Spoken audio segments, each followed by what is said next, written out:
अंगनवाड़ी कर्मी दरमा वृद्धि को नहीं आसुचे एक बड़ सूचना। एवं एमानकर दरमा 10,000 परिवर्ते 18,000 हेबाकू जाउछि। आसंतु संपूर्ण अपडेट जानिबा ता पूर्व वीडियो को लाइक करंतु, सब्सक्राइब करनथिले एवं सब्सक्राइब करी पाखर थिबा घंटी चिन्ह को दबाई दियंतु। आंदोलन रो ओहरिछंती अंगनवाड़ी कर्मी सहायक।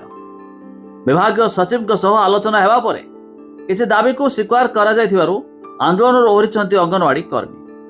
तबे आलोचना सफल हेबाकू नहीं आशावादी अछंती हेमाने। तबे दिनिकिया धारणा थिबारु शेष होईछि। आगकू जदि दाबी पूर्ण न हुए पुणी राजरास्ता को ओह्लाइबे बोली संघ पक्षरु कुहाଯାଇଛି। ते विभिन्न दफा दाबी नहीं करथिले आंदोलन।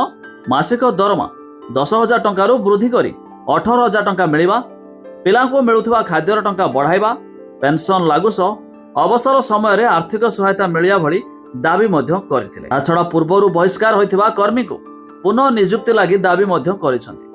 तबे निर्वाचन पूर्वरु सरकार दैथिबा प्रतिश्रुति लागू करिया पई दाबी करी अंगनवाड़ी कर्मी माने आंदोलन को उल्हाइछंती।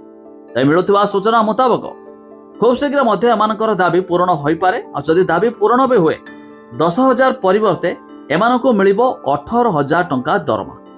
तबे आपण माने केउ जिल्लारो वीडियो देखुछंती ता निहाती कमेंट करी जणबे। अधिक इन्फॉर्मेशन जानिया पई हमर वेबसाइट रो लिंक डिस्क्रिप्शन ले अछि, जाई मध्य देखि पारिबे।